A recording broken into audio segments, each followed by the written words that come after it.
My question is about when you have a different image of what the future looks like with your spouse. My husband and I have 2 children today. They're under the age of 5. We feel extremely blessed, and we're just kind of soaking it up together. However, I would like a 3rd child, and he is a hard no. I think the true, honest conversation is,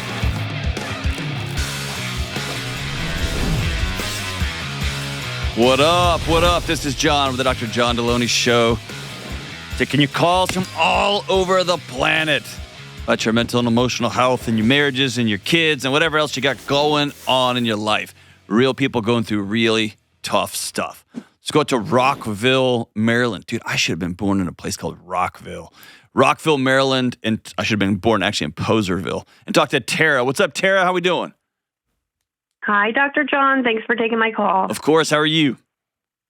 I'm good. I am a big fan. I love what you're doing. You're the best. I appreciate you. What's up? So my question is about when you have a different image of what the future looks like with your spouse. Okay, tell me more. So specifically, my husband and I have 2 children today. They're under the age of 5. We feel extremely blessed, and we're just kind of soaking it up together. However, I would like a 3rd child, and he is a hard no. And I know that it would be chaos and hardship to bring another kid into the family. But I also know it would be beautiful. I just don't want to push him to a place of resentment if we do take the plunge. So how have y'all talked about it? Well, for context, my husband has never really been a hard yes on anything. Like, I've kind of led us into the future on all of the big life steps, from moving in together, getting married, pets, kids, all of it. So whenever I bring it up, it's like a knee-jerk reaction. It's an absolute no. The 2 things he brings up, which are very valid points, are obviously the financial burden of another kid, and then the fact that the first year of both kids' lives was just an extremely hard chapter on our marriage. Yeah. So I haven't really pushed him past that. I think the first one I don't care about. I mean, I think about how our parents, they had nothing. And when it comes to that kind of stuff, you figure it out. I'm not worried about the financial part of that. And I know that sounds callous and insecure, but parents have been, quote unquote, figuring that out for centuries, for thousands. Like that's less of an issue for me. I'd much rather give up a fancy car or a fancy house or fancy fill in the blank than that. The second one is a much realer conversation. He's got a lived experience twice in the last 5 years. He's watched his wife suffer. He's felt his marriage go underwater. And I think to have this conversation, there's going to have to be another picture painted of here's how this might be different. When you say, tell me about, I mean, when you say your marriage was really tough for the year after both kids, tell me about that. Both of our babies had colic, reflux, the whole 9. So it was just a really challenging chapter, taking care of them and navigating the new space together as parents. And I thought the second time around would be easier because we knew what we were doing, but it just still wasn't. And I felt like he, was a little bit not ready to take that plunge into kid 2. And then I encouraged it. And now he loves both of our kids, and he's so happy. He's so grateful that we did it. It was temporarily really hard. Yeah.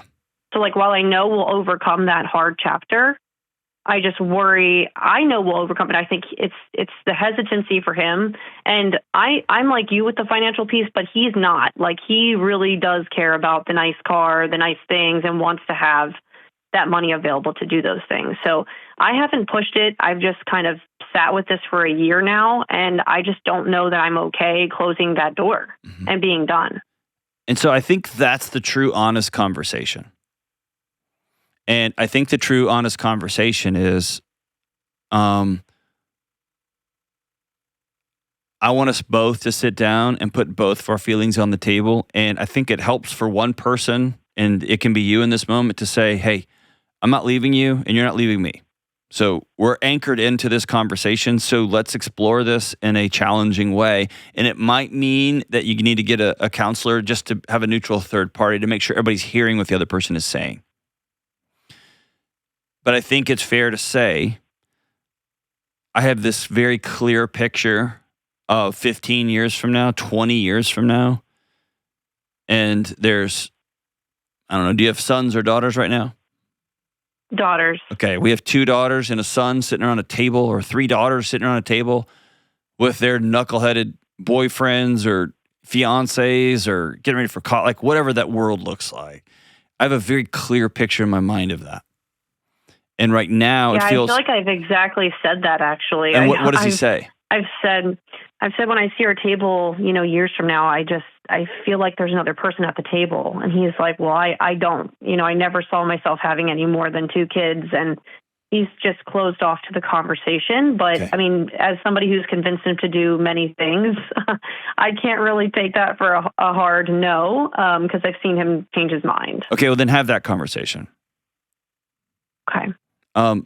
What you don't want to do is ever have any partner, male or female, like in either of you, feel like they are being dragged through their own life. But it is a fair conversation to say, hey, I feel like I've pushed you on getting together, on getting married, on kid 1, on kid 2, and I feel like I've been right every time. And so I'm feeling like I want to keep pushing because I have this picture of our family and I see what a great dad you are. I see how full you are with love and connection with these crazy daughters of ours. But also, I feel like a fancy car is more important than this. And I mean, just put it on the table and have that conversation. I can't give you a 51-49 on this deal. I know that at some point, if he looks at you and for the first time in y'all's relationship together gives you a really hard no, then you have a decision to make. Am I going to live in resentment and frustration and anger? Am I going to hold this against him? Or am I going to exhale and be really grateful for the family we have? Am I going to be deceitful and not take birth control? Like, you get to decide what your next steps are. My hope is that you choose to remain connected. And on the other side, if he chooses to say like, hey, the first year after each one of these kids was such a nightmare. And if you brought on the table, we'll get some support help. We'll have a nanny. We'll have somebody move in with us. We will fill in the blank. I think the deeper conversation for me is, and tell me if I'm wrong, I heard a little bit of disdain in your voice. Like, if it's a money thing and it's over a depreciating asset of a car sitting in the driveway, that's hard to stomach. Yeah, exactly. I feel like anything financially related or materialistic is just not a good reason to do it. And, to me, there are more important things. I guess if it is like a hard no that I shouldn't push, I just struggle on how to be at peace with that and how to move forward and still stay connected like you suggested. I mean, you'll have to grieve that picture that you thought you were going to have. I mean, it's a sad season. And it doesn't minimize. I think we're sold that like grief is some zero, right? That to grieve something fully means you have to take love away from something else. That doesn't mean you don't love and you're not super grateful for your 2 daughters. It's that you wanted to bring even more of that love and joy into the world. And exactly, your partner said he didn't want that. But it sounds like the real thing is you don't buy, kind of like me, you don't buy the financial argument. And he doesn't regret 1 second now that the crummy years in the rearview mirror. He doesn't regret that. Yeah, that's what I keep pushing on. I'm like, I know we could do this. If you say okay, I'm in. I know we would get through it. Okay, take the money off the table then, and maybe even say, us saying we don't have enough money simply isn't true. It's we are choosing to have nice cars, we're choosing to have a nice house, we're choosing to go on a nice vacation. So that part's not true. Let's move that over because you and I are going to disagree on that. Because I think having a 3rd kid is more important than driving the newest, fanciest car. So let's move that over here. The real issue is, tell me about what we lost, what you lost. Tell me about what you experienced in that year after baby 1 and that year after baby 2. Because I'm asking you because I want to see if there's things that we could put into place so that the year after baby number 3 might be different. And maybe that's the case, but I think it's drilling down into what is this big no about? Because it sounds like there's something else there, and I don't know what that would be.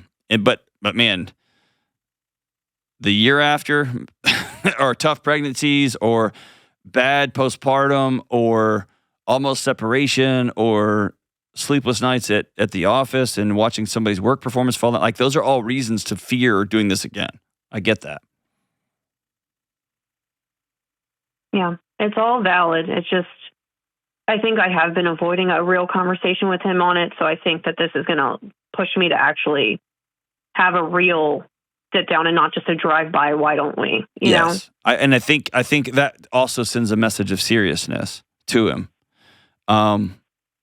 And do it off site, do it in the morning, do it like plan it. Like, hey, I want to have not hard, but like let's have an honest conversation breakfast. Are you in? He'll be like, what? Good God, I got to mow. And you're like, no, I know. I got childcare for the girls, but I want to take you out and talk about something serious with you. Yeah. And I want you to be direct about the money thing. That's just not true. Here's the bigger issue. And let's get into that. Does that sound fair? Yeah. No, it's definitely, I think it's looming over my head, and it's just, it has to happen. Yeah. And for whatever it's worth, you have to promise you won't weaponize this. You promise? Say, I promise. Yeah, I promise. I would have made that exact same argument about kid number 3, and probably the only regret I have in my whole life. I've been mean to a few people, and I wish I could have those back. The biggest, not Kelly, I'd never regret that. Probably the biggest regret I have is that we didn't have number 3.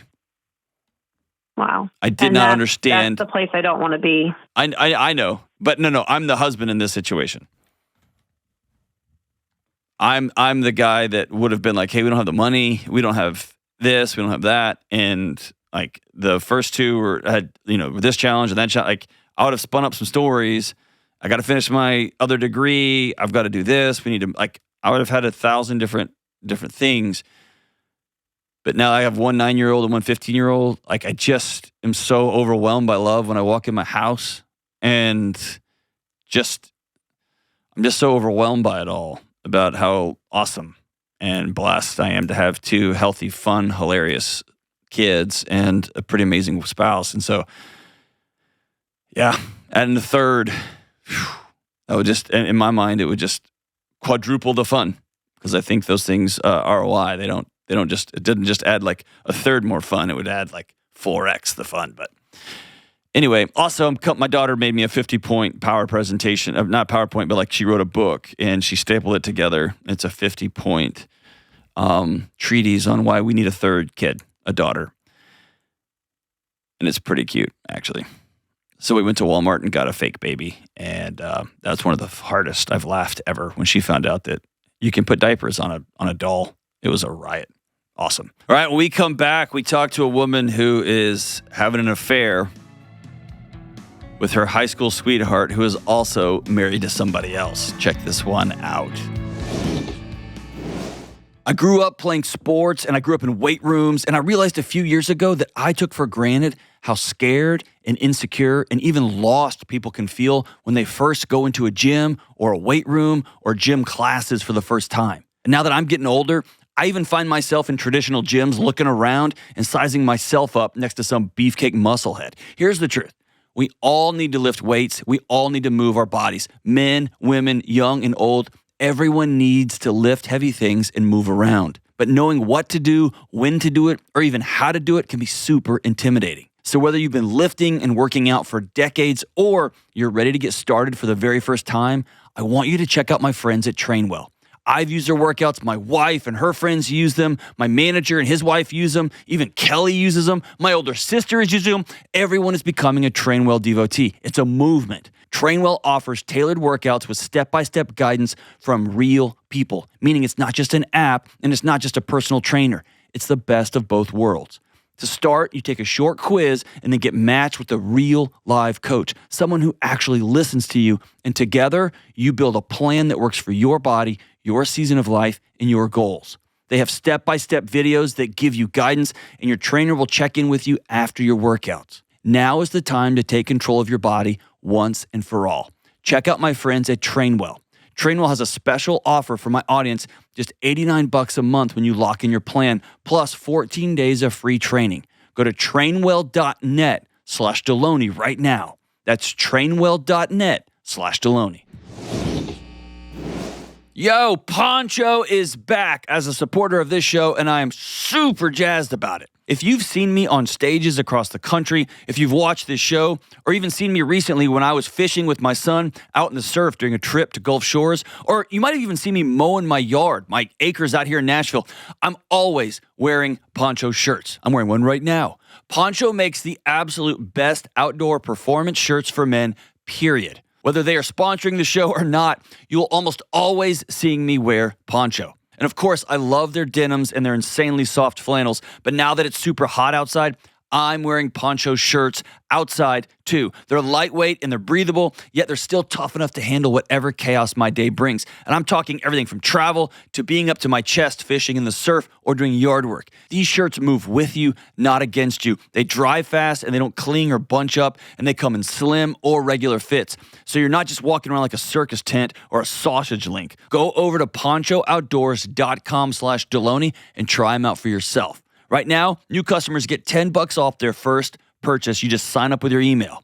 Go to ponchooutdoors.com/Delony to get the shirts for the men in your life. Trust me, Poncho ultralight shirts are a summer essential for me, and they will be a summer essential for you. Salt Lake City, Utah. Let's talk to Hannah. Hey, Hannah, what's up? Hey, Dr. John. How we doing? Not good. Not good. That doesn't sound good. What's that up? That isn't good.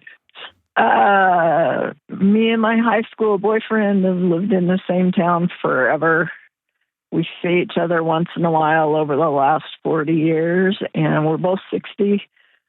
And recently reconnected, thought it was just going to be a conversation, turned into him telling me how much he loves me still and has missed me over all these years, and on and on and on. And I got sucked in and feel the same way.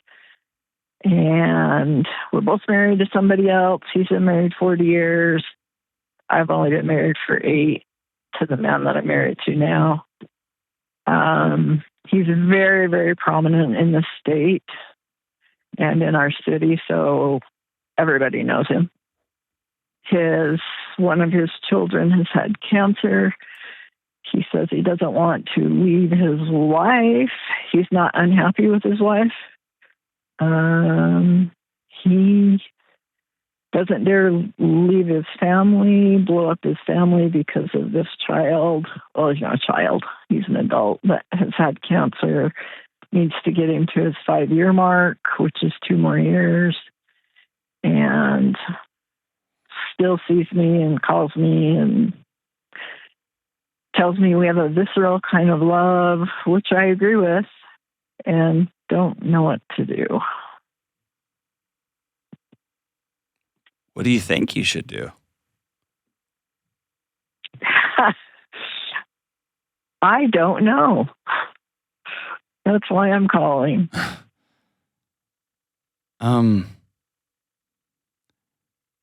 I guess what I would tell you is it sounds as though you're being used as some sort of cocaine, if you will, as a distraction from the challenges of having a prominent job, of having a sick kid, of having a long 40-year marriages can get boring too. But you are this side fantasy of this alternative life he might have had he married you back when you all were high school sweethearts.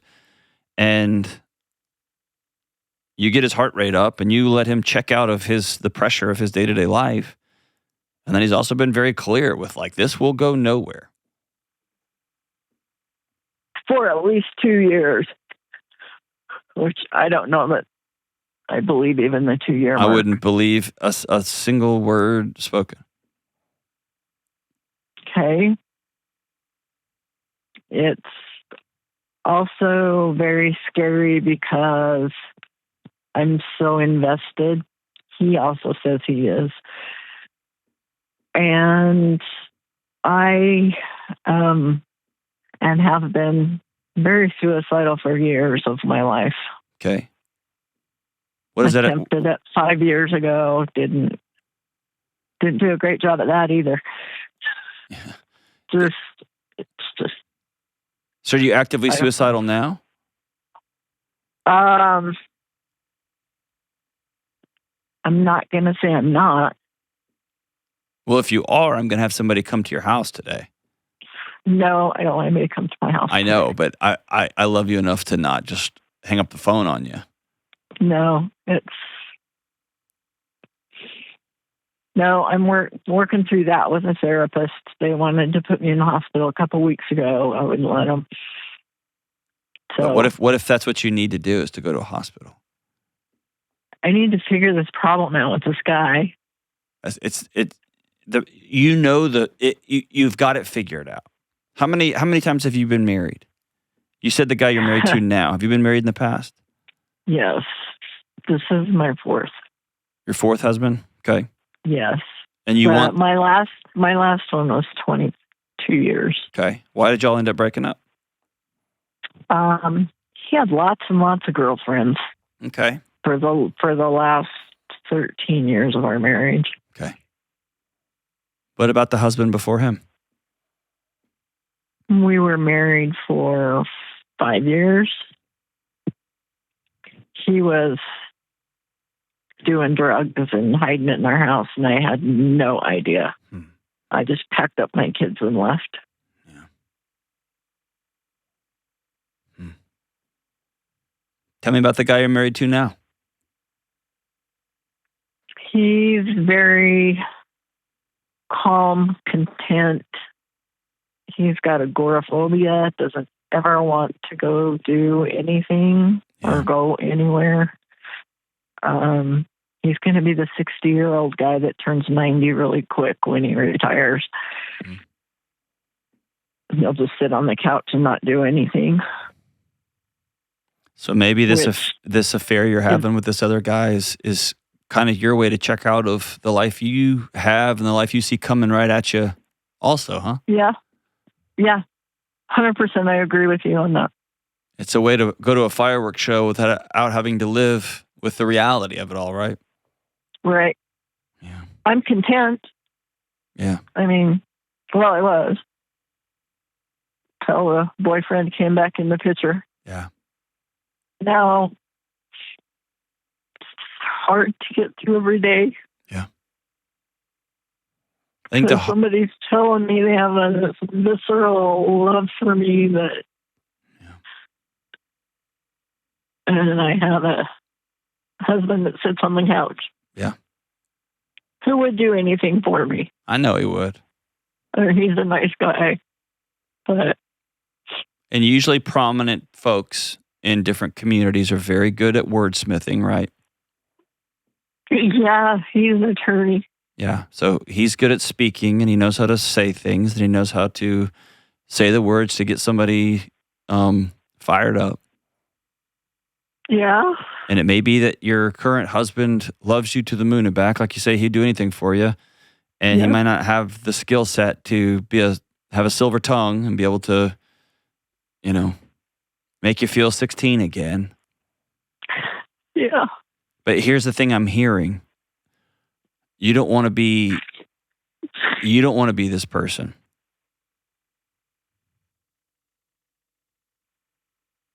What person? I don't think it's in you to be cheating on a man that loves you. It's wrong, I know.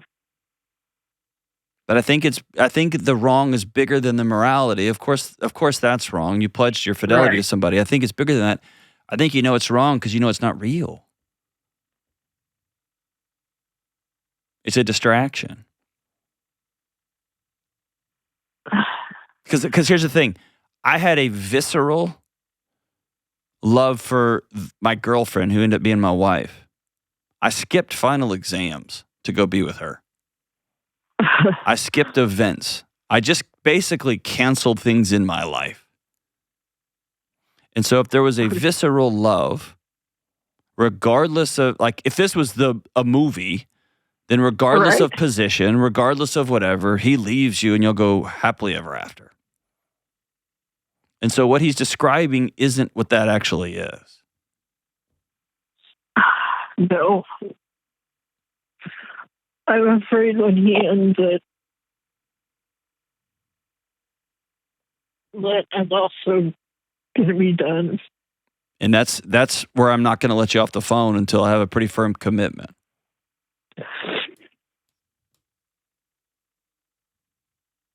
Because you've also proven to yourself over the last 40 or 50 years that you can have painful things come into your life. Like when you found out the man that you loved was bringing drugs into your house. When you found out the man you loved was having multiple affairs.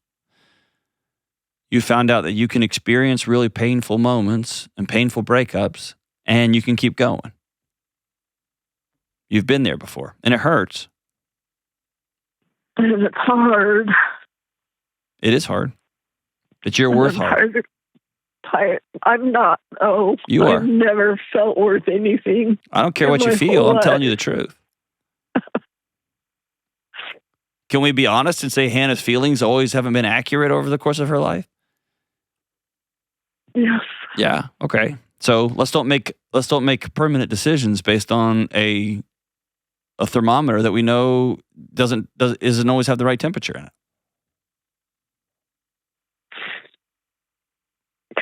Because the evidence that sits before me is you're a 60-year-old woman at the end of the third quarter, starting the fourth quarter of her life. Yeah. You got a fourth husband who you love, but he's a bump on a log. Yeah. And you'd like to see some kind of fire in him, at least for him to go take on the agoraphobia. Yeah, he won't go anywhere. I know. But maybe you have a counselor that can come to the house. Oh, well, he started a counselor last week. Well, that's amazing. Step one. Yeah. And in the same way that your body feels just alive when this other guy texts you, right? Yeah.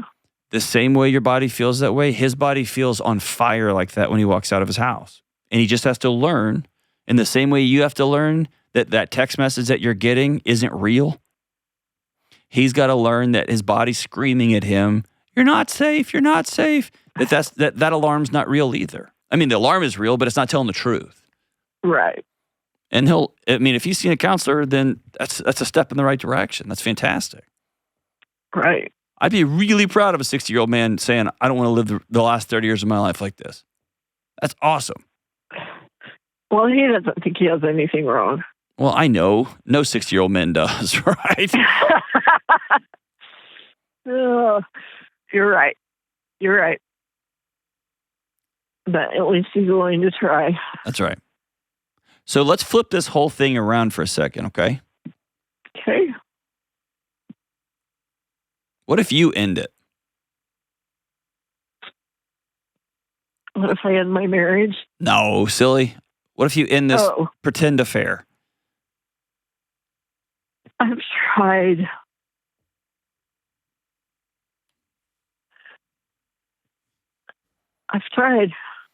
And it doesn't work. It doesn't stay. If I say I'm done, within a few days, one of us has contacted each other.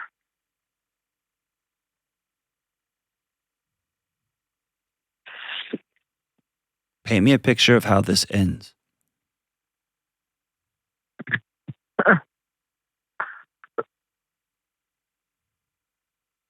I don't know. I think you do.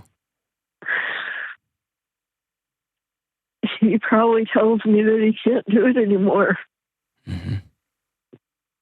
Or he gets caught and found out, and he loses everything. And y'all both get dragged through the newspapers and through the internet. Yeah, that could happen. And let me just ask you a hard question. Do you want to be with a man who's in a 40-year marriage, its child is dying from cancer, I mean, does that sound like a person who's an integrist that then leaves that situation to go have some side action with Hannah? Let me just say, you're worth being loved more than that. I feel loved when I'm with him, though. That's because I know, but it's because it's fake, because it's safe. I mean, it's an illusion. There's no responsibilities. He's not going to leave his dirty underwear on the floor. And he's not going to be gone late all the time. And he's not having to go sit with your kid getting interferon treatments in a cancer ward. I think what you feel is relief, because your day in and day out life is hard. You don't even like being in your own skin sometimes, right? Most of the time. Yeah. It's a relief. It is a relief. So the real challenge is, how do I find relief and hang on to my values at the same time? I don't know the answer to that. I know, but that's the question. Stay alive. That's right. That's the question that you and your therapist work out together.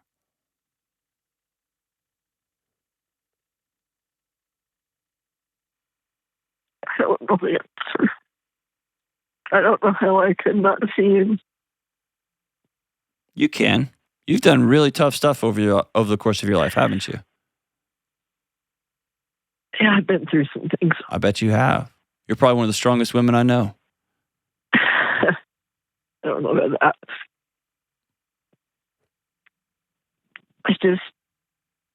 I get in the fight or flight, and I just want to leave. That's right.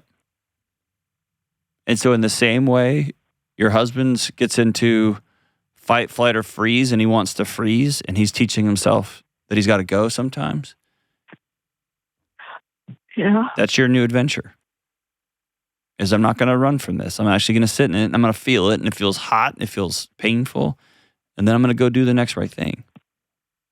Do you have any kids, Hannah? I've got 3 grown boys that are very successful with families. Okay. Do they know that you're struggling? No. Okay. I think it's time to let them know. Because they are not going to go have a conversation with your grandkids about how grandma died by suicide. We're not doing that. Fair? We might do that. Hannah, we're not doing that.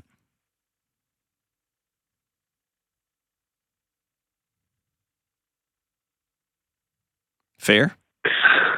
Okay. Which one of your sons are you going to reach out to when we get off the phone here? 1, 2, or 3? I don't. Maybe my oldest. I need a confirmation that you're going to reach out and say that your mom is not doing okay. Okay. With your oldest, number 1? Mm-hmm. Tell me, I promise you I will call him the moment I get off the phone with him and tell him that I'm not doing okay. I'll call him. And tell him I'm thinking about hurting myself. He doesn't need to know that. Hannah, either you're going to make that call, or I'm going to send the authorities to your house within the next 15 minutes. I'll call him.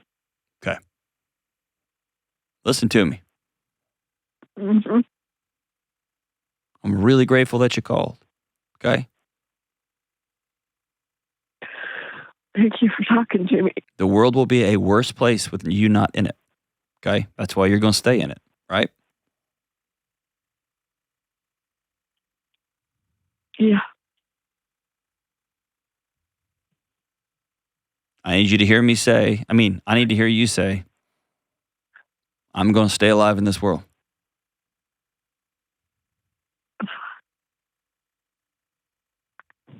I'm going to try. Nope. I'm going to stay alive in this world. I'm going to stay alive in this world. Thank you for honoring me with that. Thank you for your help. All right. You're going to call your boy right now? Yeah. Okay. I'm proud of you for making that phone call. Thank you. All right. Talk to you soon, okay? Okay. Bye. We'll be right back.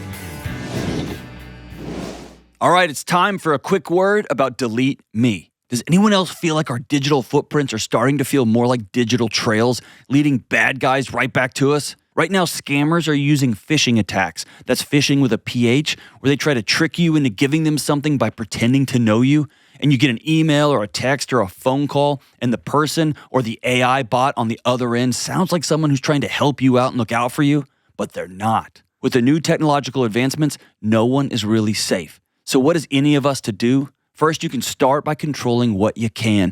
Learn about how to be careful online and offline, and sign up with Delete Me. I use and recommend Delete Me because they work in the background to reduce my online presence. That way, I don't have to worry about creepy data brokers having my data. They've reviewed over tens of thousands of sites for me, and they've removed my data from hundreds of them, which has saved me countless hours and a ton of stress. Stop the phishing attacks, the harassment, and the other online threats before they even start, and take control of your digital privacy with Delete Me. Go to joindeleteme.com/Delony today for 20% off the annual plan. That comes out to less than $9 a month. That's joindeleteme.com/Delony. All right, let's go right down the street in Nashville, Tennessee, and talk to Amanda. Hey, Amanda, what's up? Hi, Dr. John. How are you? I'm great. How are you?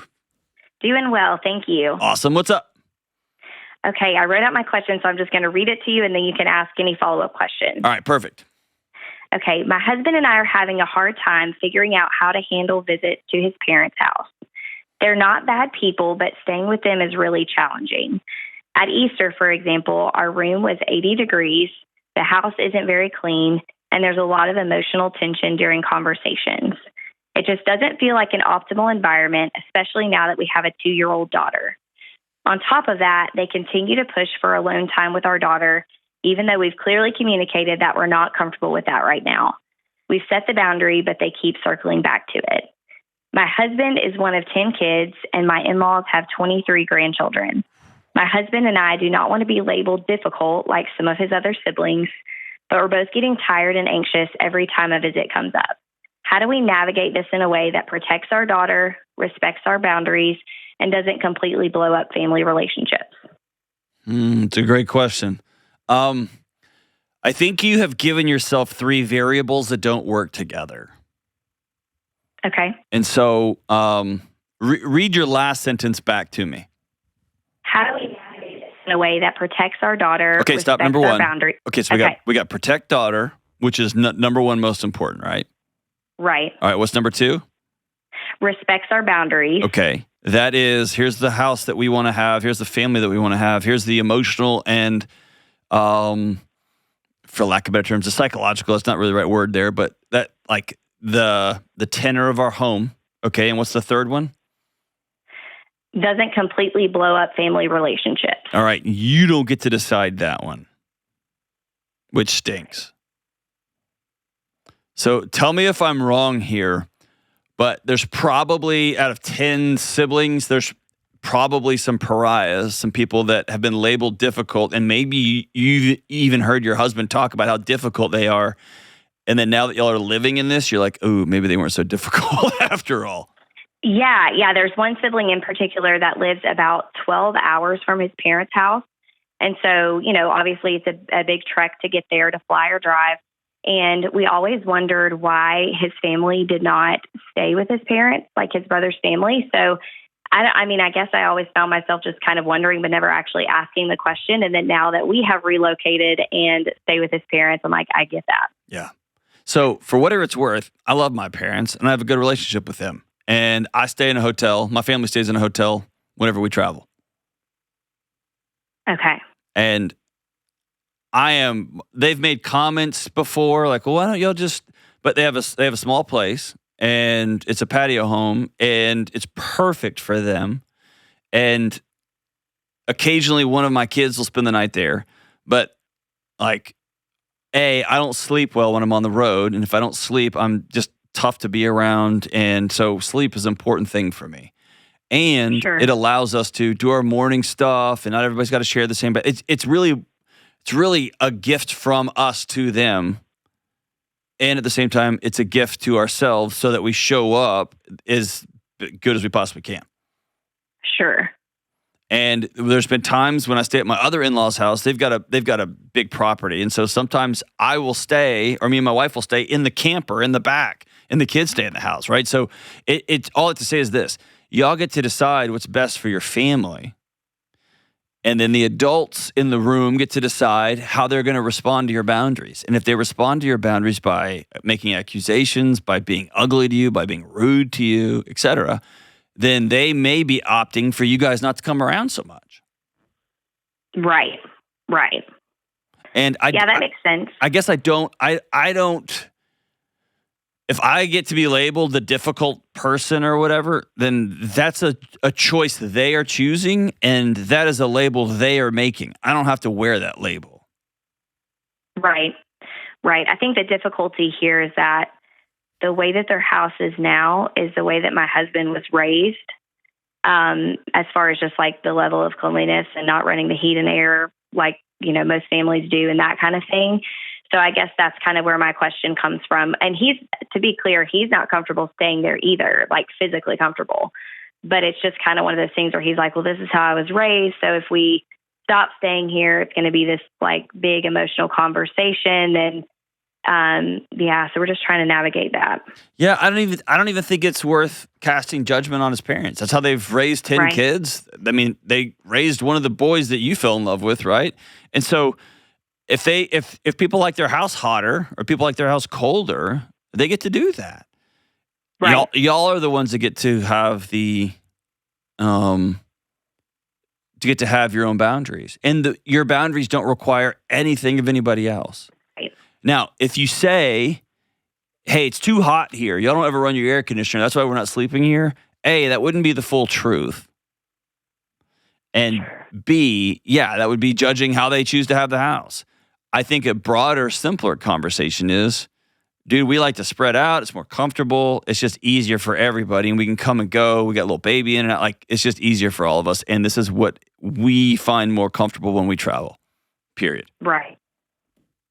And any more explanation like, well, tell me what you mean about comfort. I don't want to get into all that. I'm just choosing to not go down that road. It's more comfortable for all of us. And then we show up here bright-eyed and ready to hang out. And maybe this is me. Take this or leave, take it or leave it. I assume all good grandparents always want to have time with their new grandbaby. I get that. And I get them always wanting to ask, and maybe now, and maybe now, and maybe now. I get that. And so I get that it's annoying also.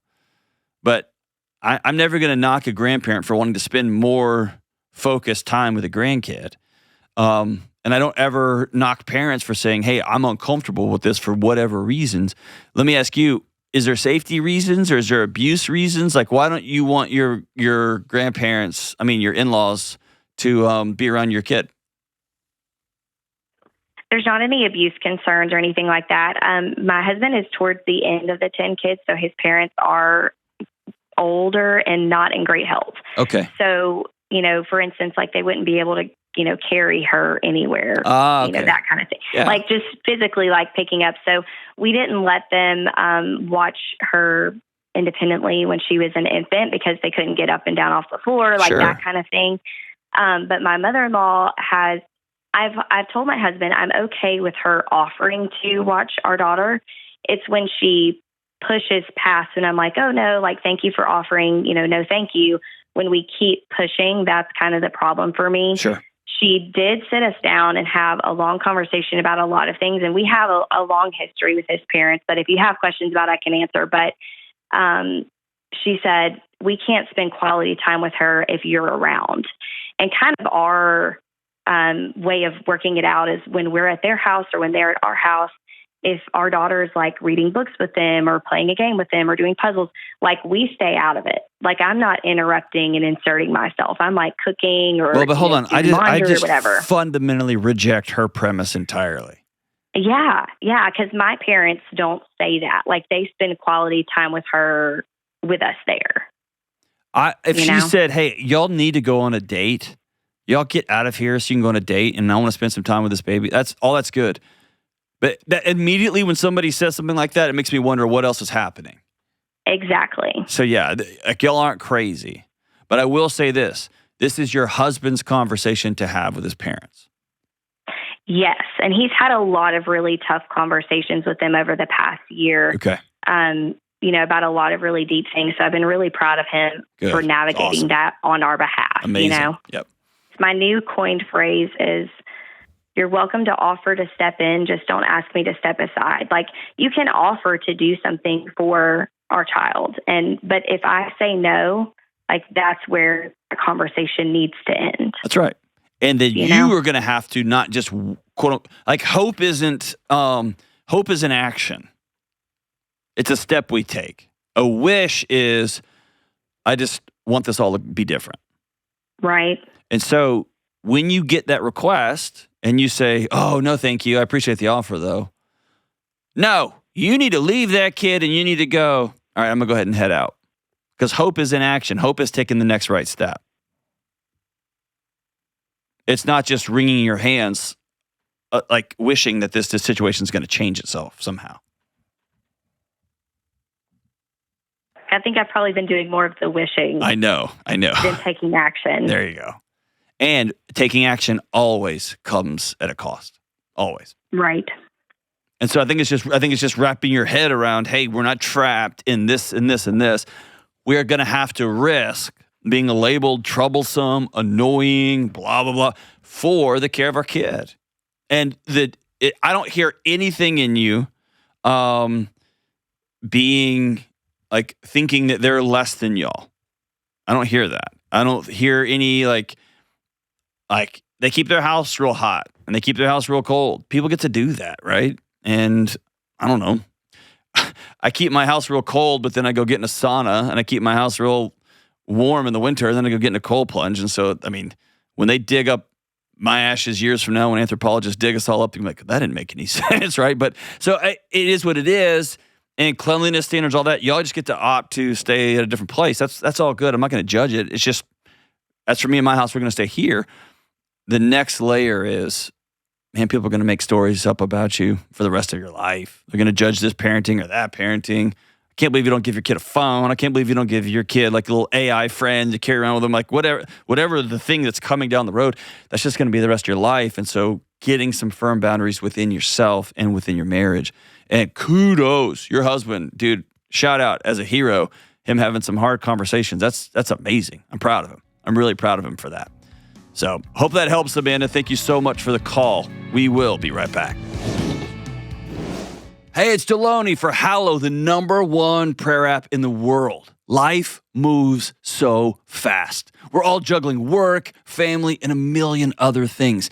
And in the chaos, we often forget to pause and reflect. Creating peace in your life doesn't just happen. We have to choose it. Even if we only have a tiny little sliver of peace, we have to be intentional about it. We have to make space for it. And that is where Hallow comes in. Hallow provides you amazing opportunities to slow down and reconnect with what matters most. One of the best features on Hallow is the Daily Reflections with Jeff Cavins, because he helps you connect scripture with real-life challenges and with real-life joys. Or if you're struggling with anxiety or feeling overwhelmed, Hallow offers mental health meditations and prayers that I have found useful. From healing emotional wounds to establishing healthy habits, these guided prayers give you words of comfort and longing when you're all out of things to say. If you're ready to find some peace in the chaos and some purpose in your day, check out Hallow. Right now, when you sign up at hallow.com/Delony, you get 3 months for free. That's Hallow, HALLOW.com/Delony for 3 months for free. Hey, we are back. I'll take a quick moment to let you in on a follow-up from a call we took earlier in this show. We had a call from a woman who was 60 years old, is married in her 4th marriage, and is having an affair with a prominent person in her city and her state. She also reported that she has been actively suicidal and was supposed to be hospitalized a few weeks ago. It was recommended she was hospitalized a few weeks ago. And so I want everyone to know a couple of things. One, I did not do a full suicide assessment over the phone. And so if you're thinking, oh, this is how you do that, I do ask very directly, are you thinking about hurting yourself? Are you thinking about dying by suicide? And so hopefully you heard me do that with her. We did notify the authorities in her area, and they are doing a wellness check as of now. And so I don't know what the end result of that will be, and they won't call me and let us know, but my team did reach out. It's never okay to not send somebody. And despite her saying, I'll make a phone call, despite her saying, I'm not okay, here's what I know. 55 and older, men especially, but women are trying to catch up here, is a very high-risk population for dying by suicide. Isolation, loneliness, health issues, financial issues, and on and on and on. So it is a high-risk category, and I just don't play around with that. I never have, and I never will. I've just been to too many situations where someone has died by suicide, and I've just seen the aftermath. Also know that getting firm confirmations, you're not going to do this, that is important. I need you to say those words out loud. And also, in this situation, I felt it was right to call. There's a strong possibility she's really angry with me. There's a strong possibility that she says, I hate you, and gets online and says a bunch of mean stuff about all that. All good. She's allowed to do that. But if she's alive to make those posts and get angry with me, then I've won. Then I'm doing my thing. And hopefully she hung up the phone and called one of her oldest son, like she mentioned she was going to. And she said she's had some suicidality for a lot of her adult life, so her son's probably dealt with this before, and it might be really frustrating. Who knows? It's not for me to figure out here. But I think it's just important for you all to know, always stop and ask the question, are you thinking about hurting yourself? Are you thinking about dying by suicide? Are you thinking of killing yourself? However you want to phrase it. But don't ever shy away from that question. And then the next questions usually are, do you have means to do that? And do you have a plan? In this situation, I was pretty confident that she wasn't messing around. And so I even skipped that and just said, I'm going to hand this straight off to the authorities. So all I have to say is we're doing our part here to reach out and take care of folks. And I'm going to ask that everybody, whether it's your parent, whether it's your neighbor, whether that's somebody who reaches out to you, let's all do our part. Let's all do our part. Nobody's life is better off when someone we know and love dies. Thank you so much for being with us on the show, and I look forward to talking to you guys next time. Love y'all. Bye.